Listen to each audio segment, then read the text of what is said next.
오늘 주신 말씀은 사도행전 19장 8절부터 10절까지 되겠습니다.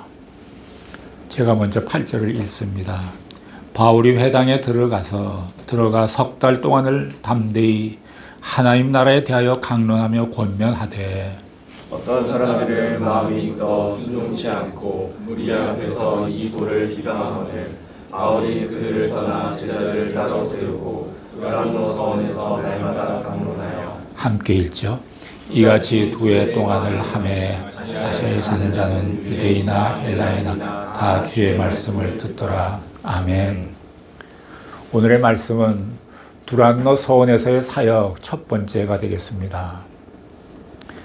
사도 바울은 에베소에 와갖고 만나는 그리스도인들에게 질문을 했습니다. 너희가 믿을 때 성령을 받았느냐? 라고 질문했습니다. 이 질문은 지금도 교회 다니는 모두에게 똑같이 하고 있는 듯 합니다. 우리가 이제 수영을 배우지 않습니까? 수영을 배울 때 우리가 땅 위에서 준비 운동도 하고 수영 동작도 조금 익히겠죠. 요새는 또 영상으로도 또 이렇게 공부하기도 합니다. 그리고 물속으로 들어가면 수영이 되나요? 안 되죠. 그냥 가라앉습니다. 이 땅 위에서 준비 운동하고 수영 동작을 배웠는데 물속에서는 맹 못 추고 가라앉습니다. 그런데 자꾸 물속에 들어가서 놀다 보면 언젠가 자신도 모르게 자신의 몸이 뜨는 것을 경험합니다. 그러면 그때부터 땅 위에서 배운 모든 수영 동작이 앞으로 나가기 시작합니다. 우리가 말씀 공부를 많이 했는데 땅 위에서 달리기만 하지 뜨지를 못합니다. 이런 세월이 오래됐고 고착화됐어요. 그런데 어느 날 성령이 임하니까 내가 달리기만 했는데 비행기가 뜨듯이 내가 뜨는 거예요. 보여지는 시야가 달라지는 거예요. 자신에게 일어나는 놀라운 충격과 변화를 경험하게 됩니다. 이것은 성령 받은 자만이 압니다. 은혜를 받은 자만이 압니다. 이것을 경험하지 못한 사람은 전혀 이해를 할 수가 없습니다. 그런데 예수님의 제자들이 바로 이런 경험을 한 것입니다. 그들은 3년 동안 예수님과 함께 먹고 마시며 지냈습니다. 예수님 말씀하시는 설교를 옆에서 직접 듣기도 했습니다. 그리고 예수님의 기적과 능력 베푸는 것을 제자들은 옆에서 보았습니다. 그것은 그냥 땅 위를 달리는 수준이었습니다. 날지를 못했습니다. 그런데 그들이 오순절에 성령을 체험했습니다.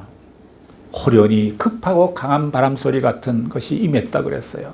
성령이 임할 때. 불이 혀같이 갈라진 것이 눈에 보였다 그랬어요. 이렇게 성령이 임했습니다.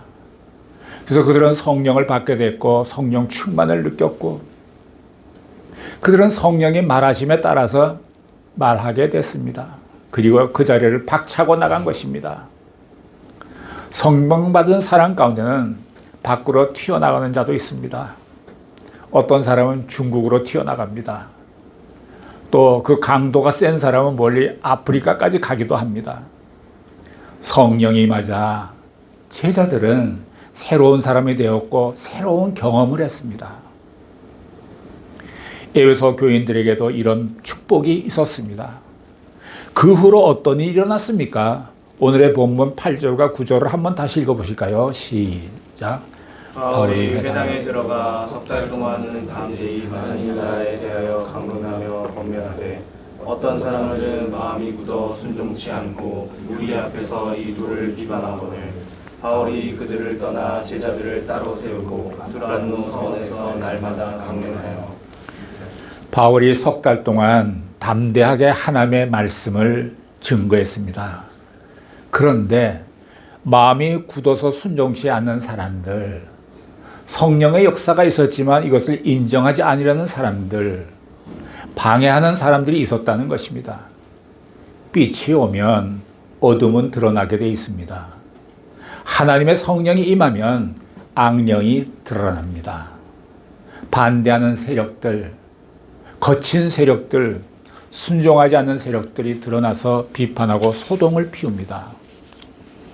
사도 바울은 성령의 역사와 악령의 역사, 복음의 역사와 복음을 반대하는 역사들, 이 두 가지 일을 경험하면서 마음에 새로운 구상을 하게 됩니다. 그것은 바로 두란노 서원 사역이었습니다. 바울은 순종치 않고 비방하는 자들로부터 떠납니다. 바울은 그들과 싸울 시간이 없었습니다. 어떤 사람은 투쟁하고 반대하기 위해서 일생을 보내기도 합니다. 어떤 때는 항의를 해야 되고 투쟁을 해야 합니다. 그러나 그것보다 더 중요한 것은 새 일을 하는 것입니다.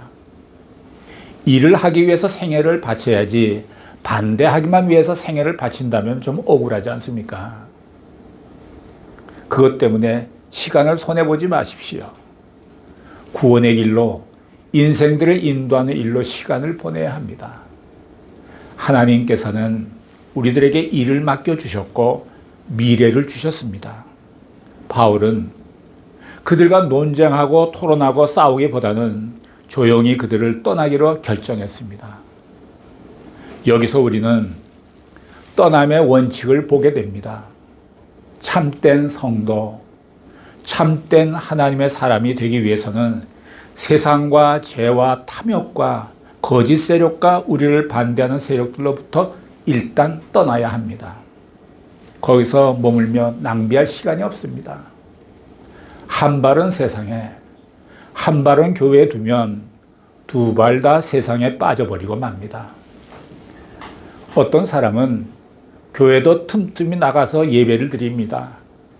그런가 하면 또 한편 무당과 점쟁이들하고도 친하게 지냅니다. 이런 정치가들이 꽤 있습니다.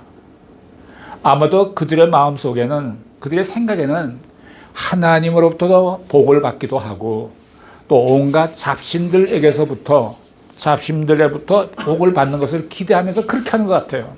하나님도 섬기고 잡신도 섬기고 여기서 복을 받고 여기서도 복을 받겠다. 근데 우리는 분명히 알아야 할 것은 양쪽에서 복을 받으려 하다가 양쪽에서 화가 찾아옵니다. 화가 찾아옵니다. 저주가 임합니다. 분명하게 하나님만을 택해야 합니다. 그렇지 않으면 하나님께 얻어맞고 잡신들에게 해코지 당하는 어리석은 자들이 많습니다. 이렇게 장꾀를 부리다가 인생을 망칩니다. 우리 그리스도인들은 한 방향으로 향해 가는 사람들입니다. 오직 한 가지 길입니다. 이 바울은 학문이 깊은 사람 아닙니까? 그는 지성인 중에 지성인이 아닙니까? 그런데 그는 십자가 외에는 아무것도 알지 않기로 작정한 사람이었습니다. 세상의 학문을 분토와 같이 배설물처럼 여겼다고 했습니다. 자신을 위해서 십자가에 못 박힌 예수 그리스도 외에는 아무것도 알지 않기로 작정했다고 했습니다. 바울은 주님의 일을 충성스럽게 감당하는 제자들이 되도록 두란노 소원이라는 장소에서 그들을 훈련시키기 시작했습니다. 그것은 무엇을 하는 곳입니까? 에베소에 있는 일종의 아카데미 같은 곳입니다. 두란노는 사람 이름입니다. 그 당시 존경받는 훌륭한 사람이었는데 그 사람의 이름을 따서 두란노 서원이라는 이름을 붙인 것입니다. 거기서 하는 일은 날마다 성경을 공부하는 일입니다. 여기서 우리가 깨닫는 것은 바로 큐티입니다. 두란노 서원에서 시작한 것이 큐티였습니다. 매일매일 말씀하면서 훈련받는 삶을 살자는 것입니다. 여러분은 큐티를 하고 계십니까? 큐티하는 것이 너무 귀하니까 생명의 삶이라는 큐티 책을 매달 여러분께 공급하고 있지 않습니까? 큐티는 적용이 꼭 있어야 합니다. 적용을 매번 하기는 어렵지만 큐티에 적용이 없다면 그 큐티는 50%밖에 안 되는 것입니다. 이 적용에는 세 가지 요령이 있습니다. 방법이 있습니다. 적용은 첫째, 개인적 적용이어야 됩니다. 개인적, 퍼스널이죠. 두 번째는 구체적이고 실제적이어야 됩니다.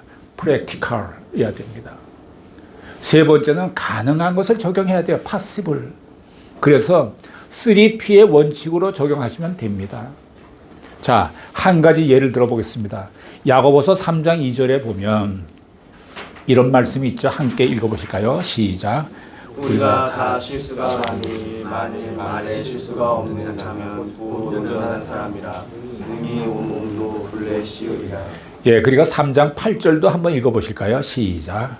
혀는 능히 길들일 사람이 없나니 쉬지 아니하는 악이요 죽이는 독이 가득한 것이라. 우리가 예수를 믿으면 구원받죠. 그러나 그날부터 우리의 삶과 인격이 아름답게 달라지는 것은 아닙니다. 시간이 걸립니다. 성령님이 나를 말씀에 비추어서 변화시켜 주십니다. 저는 그전에 이런 갈등이 있었어요. 예수님이 우리 안에 계신다는 거예요. 또 성령님도 내 안에 계신다는 거예요. 도대체 이게 뭔가? 성령님이 내 안에 계시다는 건 알겠는데 예수님도 계신다? 어떤 분의 설교할 때 들어보면 성령이 계시면 그게 예수님이 계신 거라고 이렇게 말씀하시더라고요. 뭐 이해는 가요. 또 맞는 얘기도 해요. 근데 조금 더 확실하게 구분하고 싶은 거예요. 근데 오늘 요한복음 1장 1절이니까 예수님은 말씀이셨더라고요. 그래서 말씀이 육신이 돼서 이 땅에 오신 분이 예수님이시거든요. 말씀이 예수님이세요. 따라서 내 안에 말씀이 있으면 예수님이 계신 거예요. 그래서 우리가 매일 큐티하는 거예요. 큐티하면서 말씀이 늘 내 안에 거하도록 예수님이 내게 계시는 거예요. 성령님이 또 내 안에 계세요. 성령님이 나를 변화시켜 주는데 성령님이 마음대로 변화시키는 것이 아니고 성령님은 나를 변화시킬 때 내 안에 있는 그 말씀에 비추어서 그 말씀이 기준이 되어서 그 기준에 비추어서 나를 변화시켜 가는 거예요. 그래서 말씀과 성령이 내 안에 계셔야 내가 변화될 가능성이 있는 거예요. 이것이 우리의 변화되는 방법입니다. 이 야고보서 말씀을 보면서 과연 우리는 말에 실수가 많습니다. 실수가 없도록 성령님께서 도와주시지만 거기에 나의 노력도 함께 있어야 합니다. 우리는 그냥 하나님이 해주시겠지 이렇게만 믿고 있으면 안 돼요. 해주세요. 해주시지만 거기에 내 노력이 또 있어야 돼요. 그럴 때 열매가 맺히는 거예요. 그래서 그러면 이 말씀을 어떻게 내가 노력하지? 성령이 도와주시는데 나도 좀 노력해야지 않겠어요? 그래서 생각하다가 이런 적용을 제가 해봤어요. 이거 바로 금년 들어와서 초에 생각해 본 겁니다. 여러분들도 마음에 들면 한번 시도해 보시기를 바라요. 제가 한 적용은 우선 저금통을 하나 준비했습니다. 저금통을. 그리고 제가 혹시 말을 할 때 남에게 조그만 상처를 준 말을 했다든가 또는 내 말로 상대의 감정이 좀 상했다고 생각할 때나 부정적인 말을 쏟아놓았거나 남을 비판하고 판단하는 말을 했거나 남을 은근히 정죄하는 말을 했거나 화내면서 말을 했거나 여러 가지로 별로 좋지 않은 말을 했을 때 그 저금통에 그때마다 100엔다마 하나씩을 넣는 걸로 그렇게 결정을 했습니다. 내가 말을 좀 그렇게 하면 좀 벌칙이라 그럴까요? 100엔을 넣는 거예요. 뭐 한국 돈으로 말하면 1,000원짜리 하나를 넣는 거죠. 말뿐만이 아니라 오늘 내 행동이 남에게 불편을 좀 끼쳤다. 또 내가 운전하면서 남에게 좀 불쾌감을 주진 않았나, 불편을 끼쳤다면 그때도 100엔씩 넣는 거예요. 또 자녀에게 선을 넘을 정도로 야단을 쳤거나 때리거나 화를 냈다면 그때도 100엔씩 넣는 거예요. 나중에 모인 돈은 선한 일, 좋은 일에 베풀고 섬기는 일에 사용되어지면 좋겠다고 생각해요. 그리고 한 6개월 후 또는 1년 후에 내 말의 품격이 얼마나 달라졌는지 서로 나누면서 간증한다면 어떨까 이런 생각을 해봤어요. 성령의 도우심과 나의 물리적인 노력이 합해져서 내가 하나님의 자녀답게 변해가지 않겠습니까? 하나님의 자녀답게 살게 되지 않겠습니까? 저는 새해를 맞이해서 이 적용을 시작했습니다. 지금은 저 혼자 생활하니까 말할 기회가 많지 않아서 별로 베개 넣는 일이 많지 않은데 과거 내가 아이들을 기를 때에 이런 적용을 했더라면 내 아내와 내 아이들이 얼마나 행복했을 텐데 그런 생각을 하게 됐어요. 이건 선택사항이지만 가능하면 여러분 모두가 다 적용해 보시면 좋겠다고 생각해요.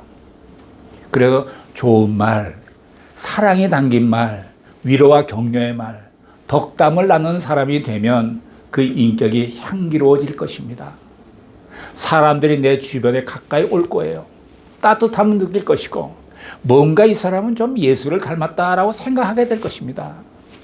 그러면 그 사람의 인격을 보고 예수에 대해서 관심을 갖게 되지 않겠습니까? 이것은 말로 하는 전도가 아니라 내 인격으로 하는 전도요, 내 삶을 통해서 하는 전도가 되겠습니다. 이런 변화가 있을 때에 사도행전 16장 31절 말씀이 성취될 거예요. 주 예수를 믿으라 그리하면 너와 내 집이 구원을 얻으리라. 어떤 사람 그래요. 성경 말씀에 분명히 있는데 나는 믿는데 왜 우리 집안 식구들 안 믿느냐 이거예요. 자기가 원인이죠. 자기가 원인이죠. 자기가 변해보세요. 이러한 경험을 통해서 나라는 인생이 아름다운 하나의 작품이 되는 것 아니겠습니까? 하나님께서 이렇게 해서 우리를 작품 중에서도 걸작품으로 만들어 가시는 거예요. 다음은 10절을 한번 보시기를 바랍니다. 10절 시작. 이같이 두 해 동안을 하며 아시아에 사는 자는 유대인이나 헬라인이나 다 주의 말씀을 듣더라. 바울이 두란노 서원에서 2년 동안 소수의 12명을 위해서 한 장소에 머물면서 주의 말씀을 가르쳤습니다. 아무것도 안 하고 집중적으로 말씀을 2년간 가르치면 안정되게 믿음의 뿌리를 잘 내릴 수 있을 것입니다. 대중이 세상을 변화시키는 것이 아니라 변화시키는 것은 소수의 정예의 사람들입니다.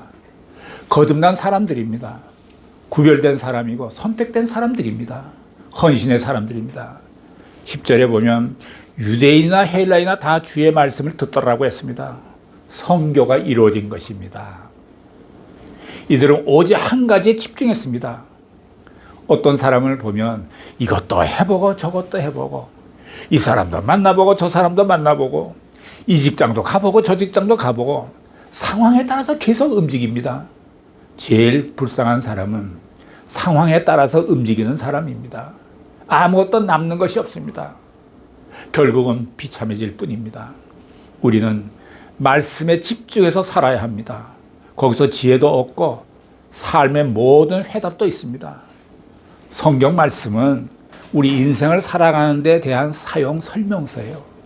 우리 인생의 사용 설명서입니다. 말씀은. 큐티의 예를 들었던 것 같이 우리의 인격이 우리의 인품이 아름답게 변해서 그 변화 자체가 내 가족을 전도하게 되는 것입니다. 금년 새해 여러분들의 이 말의 품질을 좀 높이십시오. 말의 품질을 좀 높이십시오. 예수 믿으면 너와 내 집이 구원받으라고 했는데 왜 안 돼요? 이 질문을 한다면 그 사람은 예수 믿고 나서 아무 변화도 없는 삶을 계속하기 때문입니다. 내가 예수를 믿는다는 것은 결국은 나가 변화됐다는 것을 의미하는 것 아니겠습니까?